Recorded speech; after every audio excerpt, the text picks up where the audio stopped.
Je vous salue dans le précieux nom de Jésus et je suis vraiment honorée et très contente d'être avec vous ce matin. Donc, on va essayer de speeder un tout petit peu. Donc, avant de mettre ma machine en route, je vais d'abord prendre le temps de remercier les hommes de Dieu qui ont été établis donc, dans ce ministère, dans cette église. Et donc, je vais commencer donc, par l'apôtre Alain Patrick Tsingué. Est-ce que tu peux acclamer le Seigneur avec moi?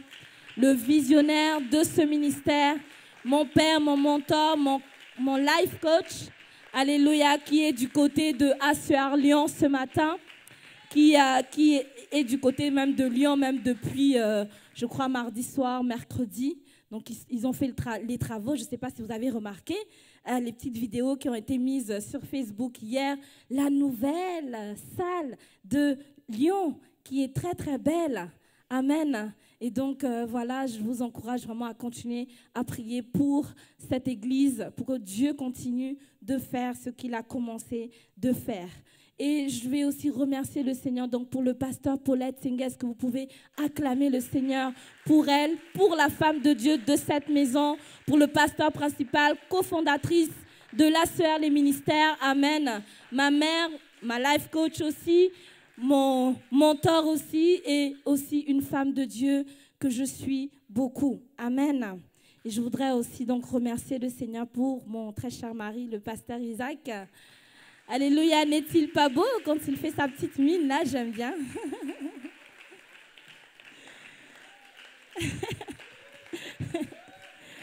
J'aime bien. Et voilà, il est mignon comme ça. Hein? Donc, je remercie le Seigneur pour lui et je veux aussi remercier le Seigneur pour les hommes de Dieu de cette maison qui sont là. Le pasteur Darius et sa charmante épouse, Chantal Roukamboura. Ah là là, ils sont beaux, hein, nos pasteurs. Le pasteur Grace. Est-ce que vous pouvez acclamer pour la femme de Dieu, waouh, qui nous a conduits dans un temps vraiment prophétique. Et vraiment, je remercie le Seigneur pour ta vie, pasteur. Et le pasteur gentil, waouh. Le rappeur à la fine plume. Amen. Un homme de Dieu à multiples casquettes. Amen. Et la femme de Dieu, le P.E. Claire, waouh, une femme de Dieu si sensible. Son humilité souvent me touche et je remercie le Seigneur pour cela. Et le couple Nguépé, waouh. Le pasteur étudiant syriaque et son épouse. Waouh, je dis souvent à son épouse, maman Liliane, que c'est vraiment une femme qui me challenge. Elle est douce, elle est calme, mais son calme est... C'est, voilà, comment on appelle ça? Une main de velours, c'est ça? Une main douce, une main forte. Voilà, une main de fer dans un gant de velours. Voilà, c'est ça. Il fallait que je trouve mon mot et je l'ai trouvé. Voilà. Donc, vous avez donc tout à l'ASUR. Vous êtes gâtés à l'ASUR Paris. Vous avez des hommes de Dieu efficaces. Donc, si vous dites là que vous n'êtes pas servi, je vais vous dire, waouh, vraiment quoi. Donc, sans plus tarder, je vais commencer. Donc, nous allons parler aujourd'hui de l'importance de courir avec la vision.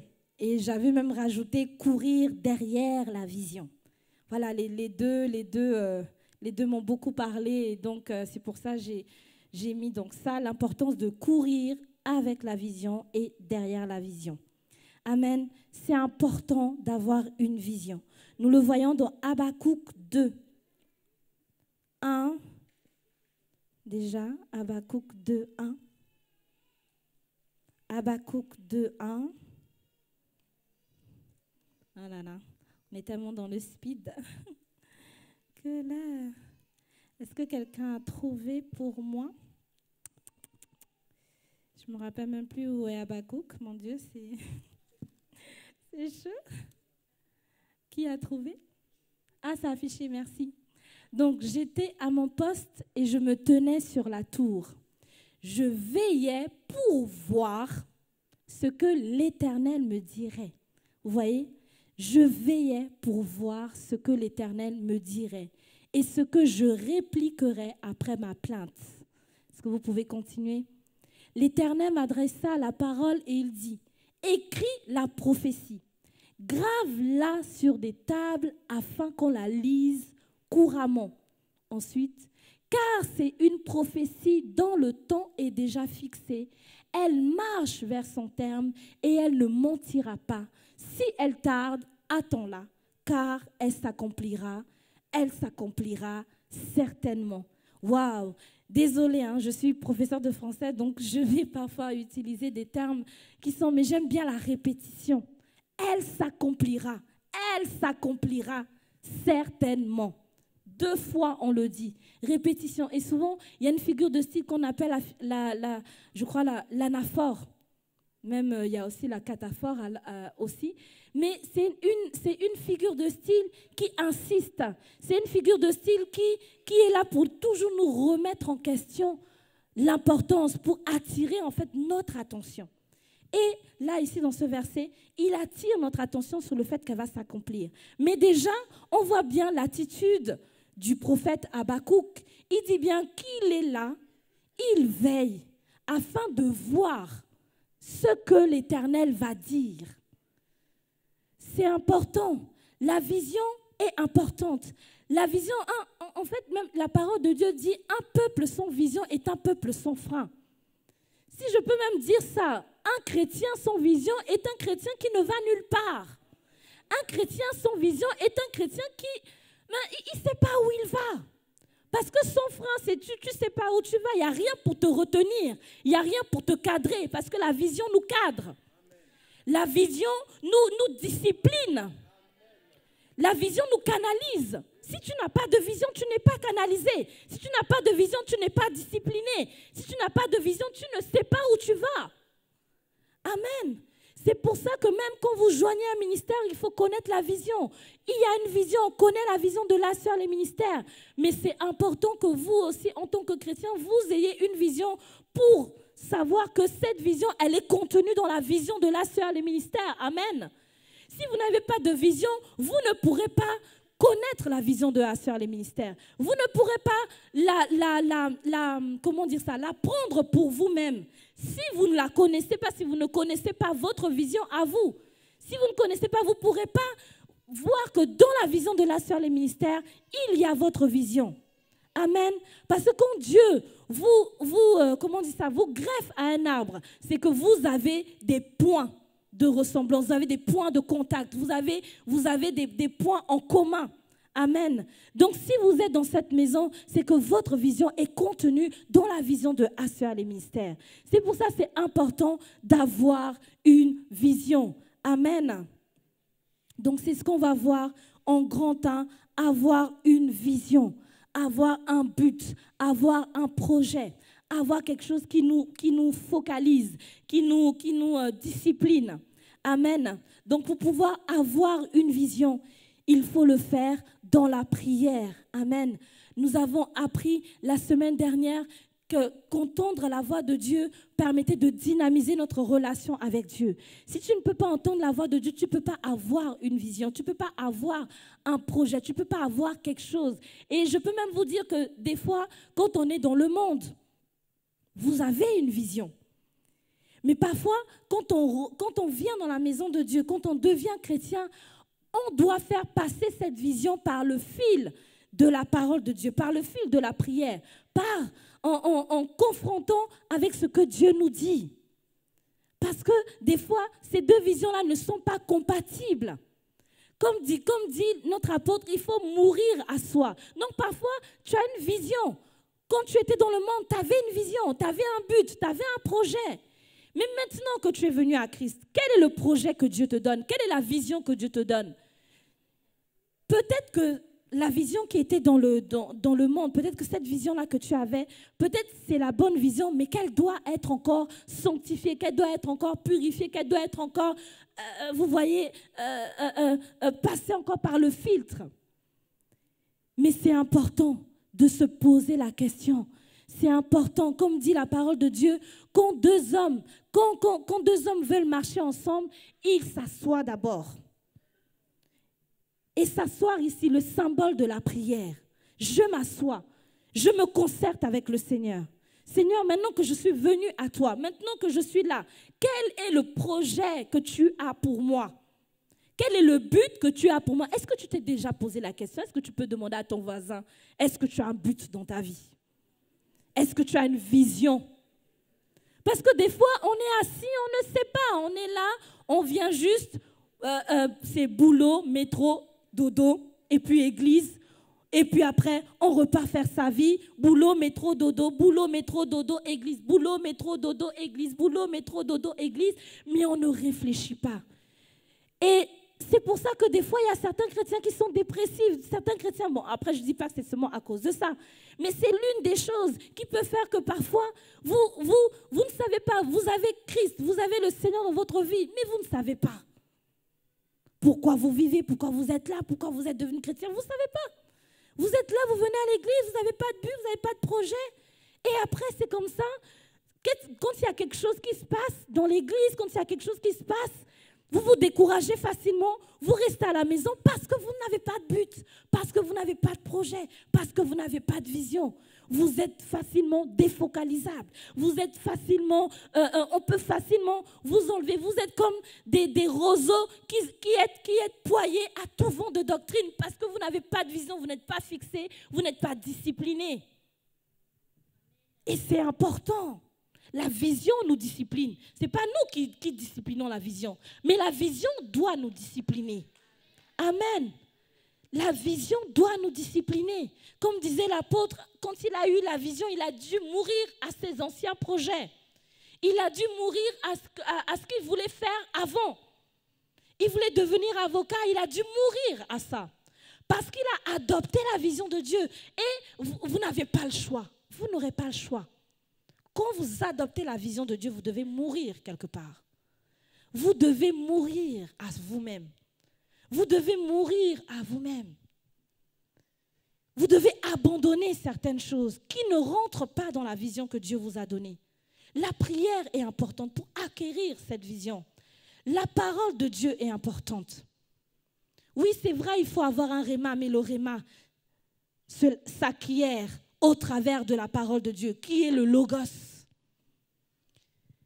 Le logos.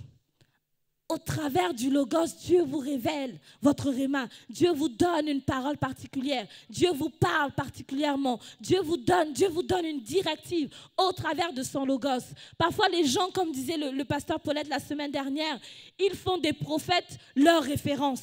Ils courent derrière les prophètes. Non, prophète, il faut que tu me donnes le but de ma vie. Il faut que tu me donnes le projet. Non, le prophète ne peut pas être le guide de ta vie. Exclusivement. Tu dois avoir une relation avec le Seigneur. Le prophète est là pour confirmer ce que tu as déjà, ce que tu as déjà reçu. Parce que des fois, il peut venir révéler quelque chose de caché. N'est-ce pas? Parce que c'est ce que la parole de Dieu dit. Demande-moi et je te montrerai les choses cachées. Donc, au travers d'un prophète, il peut te montrer des choses cachées. Mais pas tout le temps. Mais pas tout le temps. Il faut attendre à la parole de Dieu. Il faut attendre au Seigneur. Il faut rester au pied du Seigneur.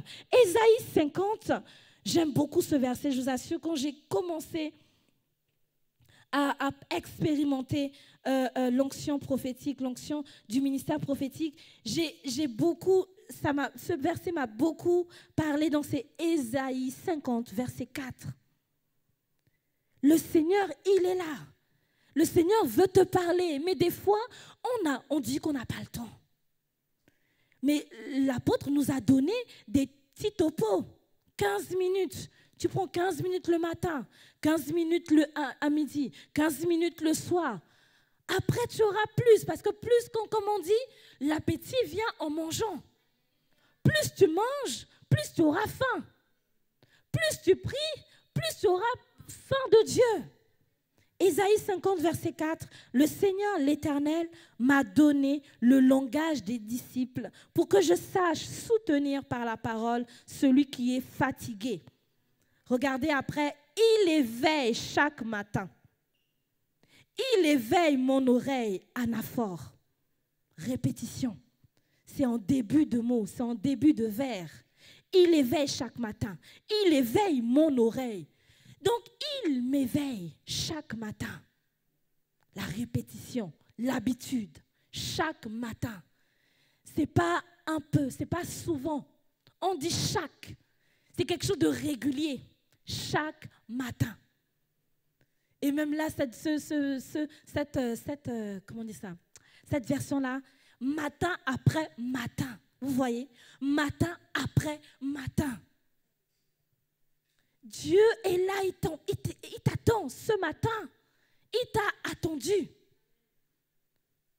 Peut-être que tu es en train de brosser tes dents. Est-ce que tu ne peux pas prendre du temps pour parler avec Dieu? Tu es peut-être aux toilettes. Est-ce que tu ne peux pas prendre du temps à parler avec Dieu? Vous savez, souvent, je vous dis un petit secret, mais souvent, mes enfants, le coin où je vais le plus, même pour parler avec Dieu, je vais aux toilettes. Je vous assure.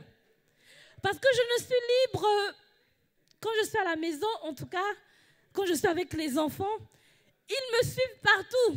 Partout où je vais, ils sont là dans la chambre, ils sont là partout, au salon, à la cuisine. Donc, le moyen que j'ai trouvé, je vais aux toilettes, je m'enferme. Et là, je suis sûre qu'ils ne vont pas venir m'embêter, sauf des fois, Elio qui vient, qui toque. Il dit, maman, je veux faire pipi, maman, je veux faire pipi. J'ai dit, tu es sûre? Parce qu'ils m'ont eu une fois. J'ouvre la porte et il me dit, non, maman, c'était une blague, je ne voulais pas faire pipi.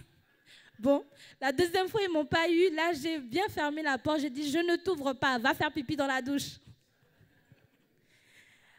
Il éveille chaque matin. Chaque matin, il éveille ton oreille. Parce qu'il veut te parler. Parce qu'il veut te communiquer quelque chose. Il veut te communiquer sa vision, la vision qu'il a pour toi. Ne dis pas, je n'ai pas de vision, je n'ai pas, je ne me reconnais pas dans la vision de la sœur les ministères, mais est-ce que déjà tu as une vision? Est-ce que déjà tu as une vision? Parce que je me rappelle de quelqu'un, c'était au début d'Assoeur les ministères, qui à un moment venait nous poser la question, mais oui, mais vous ne respectez pas la vision, mais vous ne ceci, mais vous ne cela. Et puis à un moment, le pasteur Isaac lui a dit, mais est-ce que tu connais la vision de Assoeur les ministères? Et la personne a été bloquée parce qu'elle ne connaissait pas la vision. Donc quand vous ne connaissez pas la vision, vous ne pouvez pas en fait vous affilier à cette vision si vous ne la connaissez pas. Si vous ne connaissez pas votre vision, vous ne pouvez pas trouver un point d'arrimage dans la vision de Assoeur les ministères. C'est pour ça, maintenant, à partir de maintenant, si tu n'avais pas de vision, si tu n'avais pas de projet, si tu n'avais pas de but, je t'assure, c'est le temps, c'est le moment d'avoir ta vision. Amen. Car si Dieu t'emmène cette parole ce matin, c'est que c'est pour toi. C'est qu'il y a quelque chose, peut-être que tu n'as pas encore bien compris. Amen. Donc, la prière, la parole de Dieu, c'est important. Parce que la vision est liée à notre destinée. La vision est liée à notre destinée. Si tu n'as pas de vision, tu ne peux pas connaître la destinée que Dieu a pour toi. Tu ne peux pas connaître les projets que Dieu a pour toi. Amen. Donc, c'est important de connaître la vision que Dieu a pour toi. Alléluia. Donc, en grand 2, on va voir ensuite, quand on l'a, on fait quoi? Oui, c'est vrai, là, tu as la vision. Ok, tu vas me dire, pasteur, là, j'ai la vision. Maintenant, je fais quoi? Je fais quoi avec ça? Je fais quoi? Et je vais te dire ce qu'on fait. Donc, comme voilà, le grand 2, donc c'est courir avec la vision. Qu'est-ce qu'on fait? Donc, comment courir avec la vision? Je dois l'écrire. Parce que, comme on dit, bon, c'est vrai, c'est un adage, vous allez me dire, on parle beaucoup de confession, on parle beaucoup de ceci, mais il y a quand même un adage qui dit que les écrits restent, la parole s'envole. D'accord? Les écrits restent. Les écrits te permettent de te rappeler ce que Dieu t'a dit. Les écrits te permettent de te rappeler. Il faut l'écrire. Il faut écrire la vision. Vous savez, il y a des Américains, il y a quelque temps, qui ont fait une expérimentation et ils ont pris un échantillon de personnes. Ils ont vu, ils ont comparé et ils ont vu que parmi les personnes qui avaient écrit, donc il y avait des gens qui avaient une vision, ils ne l'ont pas écrite. Il y avait une partie, 50%, qui avait écrit la vision. Donc 100%, vous avez 100%, vous avez 50% dans les 100% qui n'ont pas écrit la vision et 50% dans les 100% qui ont écrit la vision. Donc parmi les 50% qui n'ont pas écrit la vision, il y a peut-être, on va dire, sur une échelle de 5, il y a peut-être un cinquième qui a réussi, qui a accompli sa vision. Et parmi les personnes qui avaient écrit leur vision, sur l'échelle de 5, les 4 cinquièmes ont réussi leur vision. Pourquoi? Parce qu'ils avaient écrit leur vision. Donc vous voyez, quand on compare, un cinquième est plus petit que 4 cinquièmes.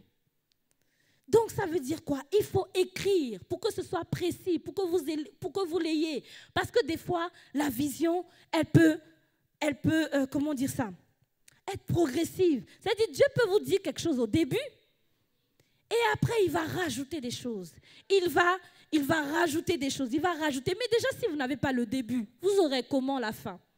Vous savez, quand on a souvent, même pas on a souvent, mais quand je fais des exercices d'écriture avec mes élèves, je vais leur donner, par exemple, je vais leur dire, vous savez le schéma narratif, hein, voilà, je vous ai dit, hein, je suis professeure de français, donc je vais beaucoup utiliser des termes techniques. Le schéma narratif, il y a la situation initiale. La situation initiale, c'est le début.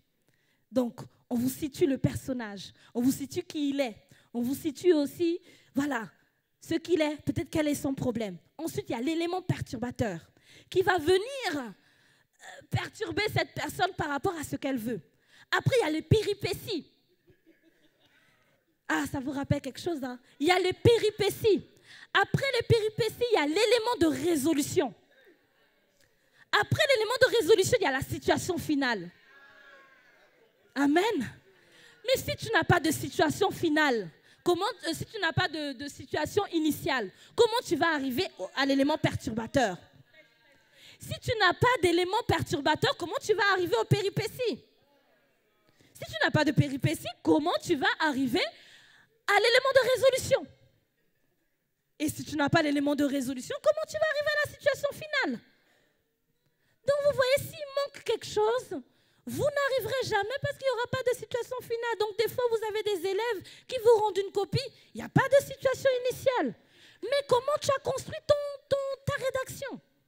Il n'y a pas de situation initiale, il n'y a rien. Il y a juste la situation finale, il y a l'élément perturbateur, il y a tout. Parfois, il y a certains élèves qui te remettent avec tout dans le désordre. La situation initiale est où? Tu ne sais pas. L'élément perturbateur est où? Tu ne sais pas. Et donc, parfois, nous, chrétiens, on est comme ça. On veut vite aller à la situation finale alors qu'on n'a pas encore la situation initiale. On veut vite avoir le résultat alors qu'on n'a pas la situation initiale. Mais parfois, Dieu, il passe par la situation initiale. Il nous donne une situation initiale, il nous dit ça, voilà, voilà, voilà. Maintenant, il faut attendre. Comme Habakkuk. Il attend, il veille pour voir ce que Dieu va dire. Amen. Quand est-ce que tu attends? Quand est-ce que tu persévères? Quand est-ce? Mais il faut d'abord l'écrire pour pouvoir après attendre. Si tu ne l'écris pas, tu ne peux pas attendre. C'est ce que Habakkuk nous dit. Dieu lui a dit écris. Parce qu'il sait que c'est important, il insiste, il dit écris la vision. C'est important. Quand Dieu insiste sur des choses, parfois il va revenir avec d'autres mots. Il va le dire, mais il va insister. Et souvent, une histoire qui me touche beaucoup, c'est l'histoire de Moïse. Au début, quand il était devant le buisson, Dieu va tout lui dire. Il va lui dire, voilà ce qui va se passer. Voilà, tu vas aller libérer. Vision.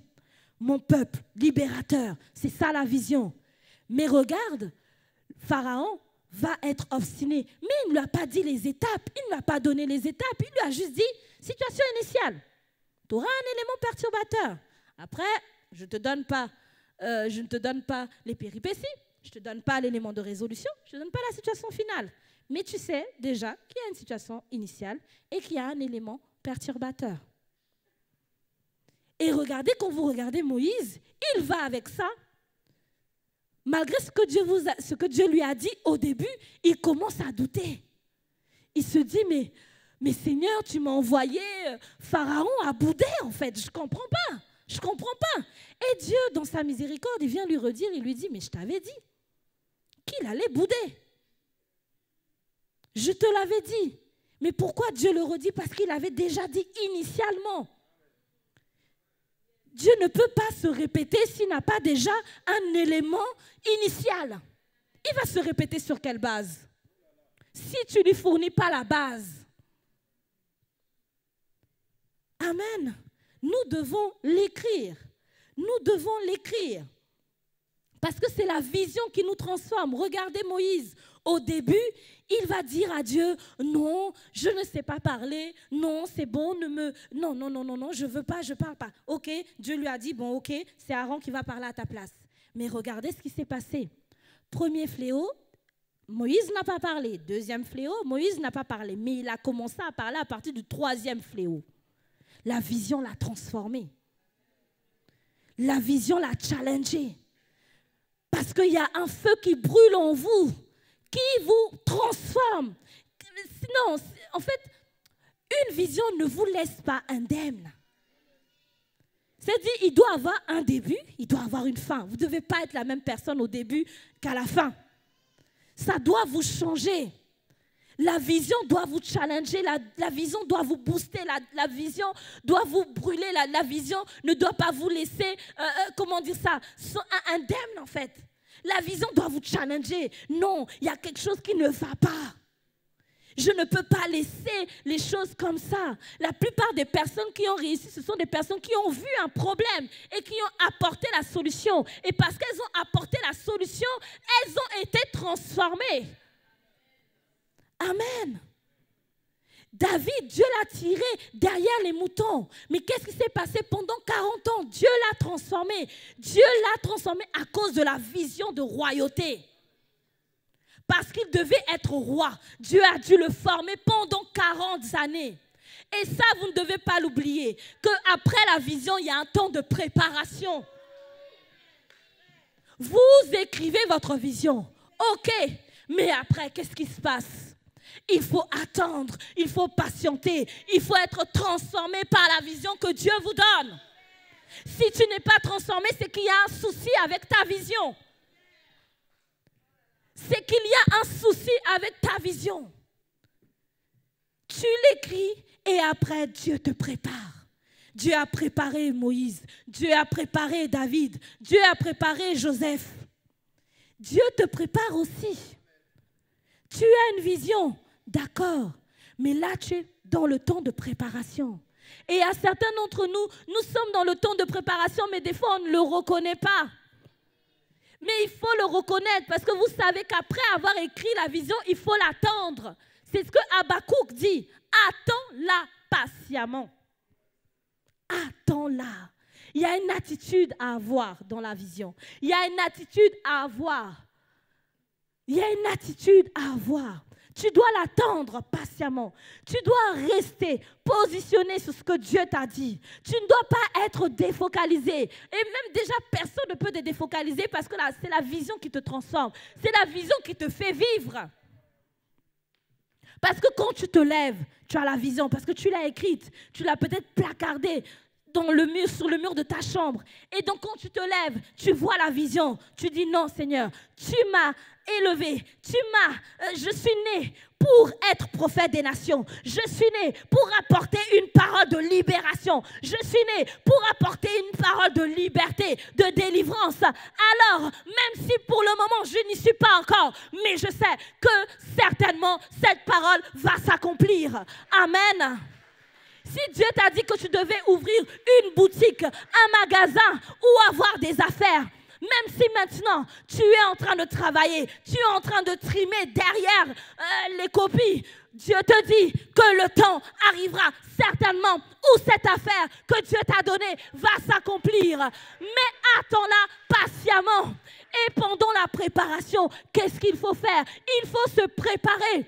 Il faut acquérir les statuts d'un PDG d'entreprise. Un PDG d'entreprise ne réfléchit pas comme ça. Alors, qu'est-ce qu'il faut faire? Je dois être enseigné. Je dois être enseigné. Je dois voir, je dois m'informer par rapport à la vision que je poursuis. Je dois voir, je dois être enseigné par rapport à cette vision. Je ne dois pas rester comme ça.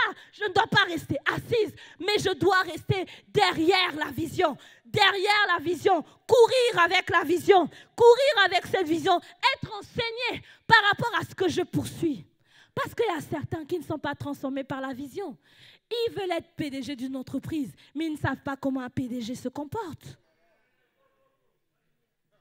Ils veulent avoir peut-être une crèche, ouvrir un orphelinat, mais ils ne savent pas comment on gère un orphelinat. Comment vous allez ouvrir un orphelinat si vous ne savez pas comment on le gère, si vous ne savez pas comment on fait, quelles sont les stratégies ou quelles sont les étapes pour ouvrir cet orphelinat? Il y a un temps de préparation. Et ce temps de préparation est important. Ce temps de préparation est important pour ta destinée. Dieu a formé Moïse. Dieu a formé David. Pendant ce temps, il le préparait à ses années de règne. Pendant ce temps, il préparait Moïse à ses 40 années, même si ce n'est pas ce qu'il voulait, mais il le préparait. Et Dieu vous prépare parce qu'il y a une attitude à avoir. Il y a une attitude à avoir. Amen. Parce que des fois, le découragement va venir. Vous allez vous décourager. Pendant 10 ans, je n'ai pas vu accomplir. Vous vous rendez compte, pendant 40 ans, les Israélites sont restés dans le désert. Moïse aurait pu se décourager et dire, mais non, Dieu, tu ne vas pas nous emmener. Là, ça fait 40 ans qu'on est là dans le désert. Mais il était toujours là. Il encourageait le peuple parce que Dieu lui avait dit. Nous devons éviter le découragement. Le découragement peut arriver, ça c'est sûr, mais ne restez pas assis. Comme la parole de Dieu dit dans Psaume 23 que nous avons lu la semaine dernière, tu vas traverser la vallée de l'ombre de la mort. La vallée de l'ombre de la mort est une préfiguration du découragement, est une préfiguration de la mort de tes projets, de ceci, de l'avortement, etc. Mais tu ne dois pas te laisser décourager, tu ne dois pas t'arrêter parce que c'est l'ombre. L'ombre. L'ombre, est-ce que l'ombre te touche physiquement? Non. L'ombre ne te touche pas physiquement. L'ombre n'a aucune incidence sur toi physiquement. L'ombre est juste là. D'ailleurs, même l'ombre, est-ce que vous voyez qu'on est à l'ombre de Dieu? L'ombre, c'est même bénéfique parce que c'est pour empêcher que le soleil ne te tape. Donc, tout ce que tu vis là, comme négatif, qui a l'air négatif, en fait, contribue à ta préparation, contribue à ton élévation. Est-ce que vous voyez que l'ombre, quand vous êtes à l'ombre, est-ce que le soleil vous touche? Non. Le soleil ne vous touche pas. Si ces choses arrivent, c'est pour ton avancement. Je ne vois jamais des choses négativement. Pour moi, quand je vois quelque chose de négatif, je me dis, ce sont des choses qui vont me propulser dans la destinée. Et je décide d'apprendre au travers de ces choses. Je décide d'apprendre au travers de ces choses qui semblent être négatives, qui semblent être à l'ombre de la vallée de la mort. Mais on dit on traverse, on dit on ne s'assoit pas, on dit on ne se couche pas, mais on traverse. Tu dois traverser avec moi. Tu ne dois pas rester assise. Tu ne dois pas rester allongée. Mais tu dois traverser. Parce que l'ombre de la mort est là pour te protéger du soleil. Est là pour te protéger des foudres. Est là pour te propulser dans ta destinée. Est là pour te dresser une table en face de tes adversaires. Alléluia. C'est là pour ça. Ce n'est pas là pour autre chose. Évitez le découragement. Évitez le découragement. Je dis toujours, je suis une femme forte. Je suis une femme courageuse. Même si des fois, il y a des situations qui peuvent vouloir te faire peur. Pourquoi souvent quand le Seigneur apparaît, quand il y a des anges même qui apparaissent, il dit ne crains point. Parce que la crainte amène le découragement. Regardez le prophète Élie. Il entend que Jézabel veut le tuer, il a la crainte. Ensuite, il est découragé. La crainte emmène le découragement. L'inquiétude emmène le découragement. Quand vous vous inquiétez, en fait, vous laissez la porte ouverte au découragement. Vous laissez la porte ouverte au découragement. Donc, ne laissez pas de place aux inquiétudes. Ça tarde, mais attendez patiemment. Tout ce qui est là concourt à votre bien. Tout ce qui se passe concourt à votre élévation. Tout ce qui se passe concourt à votre bien, concourt à ce que tout se passe bien, à ce que vous soyez formés, à ce que vous soyez disciplinés, à ce que vous soyez dans le but même, dans le plein potentiel, même si je veux dire, de ce que Dieu a prévu pour vous. Parce que tout cela, comme dit l'apôtre, quand Dieu permet que quelqu'un te met le couteau dans le dos, en fait, c'est pour te permettre de courir. Donc, ça fait quoi, en fait? Ça décuple tes capacités. Vous êtes d'accord avec moi ou pas?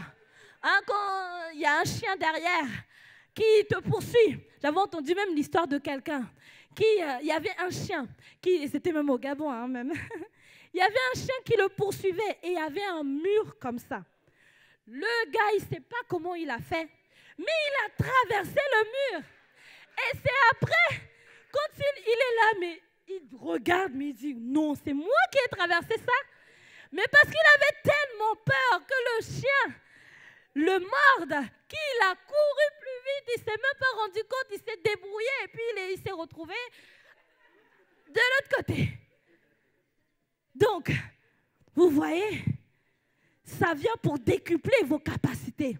Sa force a été décuplée parce qu'il y a eu quelque chose qui l'a poussé à décupler ses capacités, à se rendre compte que non, il est capable de sauter, peut-être qu'il va aller s'inscrire en athlétisme pour...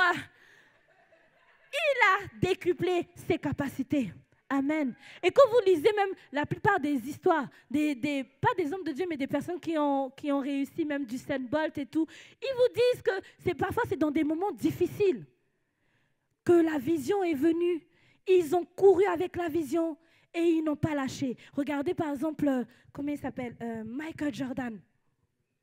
Il avait un professeur de sport qui lui disait non, jamais tu vas arriver parce qu'il tapait pas bien sur la boule, il était vraiment très chétif, c'était vraiment, voilà. Et son professeur de sport lui a dit, ah non, toi vraiment, basket, c'est vraiment pas bien, tu vas pas y arriver. Mais qu'est-ce que le monsieur a fait? Il s'est entraîné sans relâche, il s'est entraîné sans relâche. Et maintenant, aujourd'hui, on entend parler de lui. On entend parler de lui, il est même à la tête d'une entreprise, il a des entreprises. Pourquoi? Parce que ça ne l'a pas découragé, au contraire. En fait, il s'est dit non, je vais réussir. Il s'est dit non, juste pour détromper, si je peux dire ça comme ça, le coach, celui qui lui avait dit qu'il ne devait pas réussir. Il a dit je vais réussir, il s'est entraîné sans relâche, il a décuplé ses capacités afin de réussir. Amen, amen, amen. Donc la foi, après la foi est importante. Vous devez avoir foi, vous devez avoir confiance en ce que Dieu vous dit. Vous devez avoir confiance, vous devez l'attendre patiemment. La patience fait partie du fruit de l'esprit. La patience vient du même mot grec même qui a créé le mot foi. Et c'est important. Vous devez être dans la foi. Vous devez avoir confiance. Vous devez bannir le doute. Vous devez bannir le découragement. Parce que je vous ai dit, le doute, les inquiétudes amènent le découragement. Donc si vous êtes dans le doute, vous êtes dans l'inquiétude, ça va amener le découragement. Et le découragement va vous faire sortir de la volonté de Dieu. Ce n'était pas le but de Dieu que le prophète Élie abrège sa destinée comme ça. Non, Dieu ne le voulait pas. Mais qu'est-ce qui s'est passé? Il a eu peur, il s'est découragé, il est allé au mauvais endroit parce que Dieu lui dit après, mais qu'est-ce que tu fais là? Parce que le découragement vous fait perdre en fait la mémoire, comme disait l'apôtre. Vous fait oublier. En fait, c'était quoi même la vision? Ah, c'était quoi même? Ah, mais peut-être que je me suis trompée. Peut-être même l'homme de Dieu là que je suis, peut-être s'est trompé. Je ne me rappelle plus de la vision. Je ne sais plus. En fait, vous n'êtes plus en accord. Parce que vous oubliez. Le découragement aussi peut vous rendre déloyal. Le découragement ouvre des portes à beaucoup de choses. Donc déjà, ça a commencé juste par un petit doute. Le petit doute emmène les inquiétudes. Les inquiétudes emmènent le découragement. Le découragement emmène la défocalisation. La défocalisation va emmener la déloyauté. Tous les trucs en D, hein. Je ne sais pas si vous avez remarqué.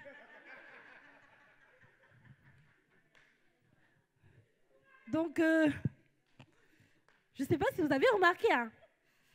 Découragement. Donc, à part inquiétude, hein, mais déjà, il y a doute. Doute, D. Inquiétude, qui c'est un peu le seul hein, qui fait la différence. Mais après, tu as découragement, tu as défocalisation, tu as déloyauté.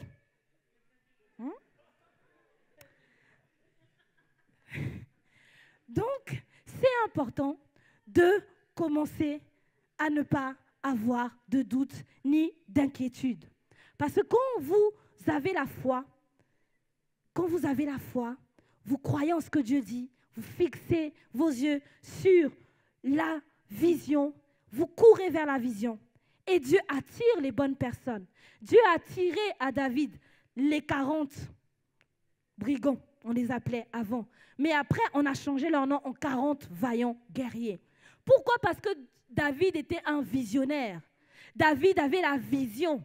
Et il a pu changer ces personnes-là en 40 brigands, en 40 ceci, en 40 vaillants guerriers de David. Et je voulais juste terminer en vous montrant ça. Juste, ce que je vous dis, c'est vraiment l'histoire de l'ACER, l'histoire de l'homme de Dieu. Vous savez, ça a été écrit par l'apôtre, je crois, c'était en 2003, à la première réunion qu'on avait eue en octobre 2003, pour ceux qui ont vu la rétrospection. Ça, c'était le fascicule qu'il nous a remis. Et je vous assure, toute la vision, je peux vous la lire un peu. Même pas, non, je ne vais pas vous la lire, mais je vais juste vous donner quelques petits points. Attendez, juste. Donc, la vision de l'ACER, donc là, il le disait déjà, principaux sujets de prière. Il parlait déjà de la prière. Prier pour les dirigeants spirituels, etc. L'unité et l'amour, la persévérance et la détermination. Ensuite, la passion des âmes, le message. Après. Oh là là, désolé, j'essaie de faire vite. Hein. Ouais. Le respect de l'autorité, vous voyez, était déjà dedans. Donc, ce n'est pas quelque chose qu'on vous dit là juste pour le fun. Hein. C'est quelque chose qui est dans la vision. Le respect de l'autorité. Ensuite, voilà ce que je voulais vous dire, c'est qu'il avait le ministère dans un objectif de 5 ans. Une église en perpétuelle croissance. Une bibliothèque. Est-ce qu'il n'y a pas un projet de bibliothèque là, quelque part là? Vous voyez? Mais combien la vision a pris de temps? C'était en 2003 qu'il nous l'a donné. Là, on est en 2017. Hein? Donc, une bibliothèque, une école de formation des porteurs de réveil. N'a-t-on pas une école de formation là? Si, bon, qu'on appelle maintenant l'IBA, n'est-ce pas? Combien de temps cette vision a pris? Calculez vous-même. Un studio d'enregistrement et de production. Combien cette vision a pris de temps? Un magazine des partenaires Écho du Réveil. Bon, ça arrive. Une équipe mobile d'évangélisation. Est-ce qu'on n'y est pas? Est-ce qu'on n'a pas des églises là qui sont en train d'être créées? L'importance d'un personnel en plein temps. Est-ce qu'on n'a pas un personnel à plein temps là? Si, encore un peu. Des unités de production, on aura bientôt de l'immobilier. Amen, amen. Et l'église des cellules, les cellules. La vision des GR était déjà dedans. Moi, on appelait ça cellules. On a changé beaucoup de noms. Hein. On avait cellules, GF, après on a changé, et puis là, on a GR maintenant. Mais la vision, toujours la même. On n'a pas changé. Et je vous assure, ça date de 2003. Alain Patrick Tsenge, un nom qui ne se dit que 2 fois. Évangéliste et pasteur président de l'ACER en 2003 seulement. Déjà. Amen. Est-ce qu'on peut se lever? Alléluia.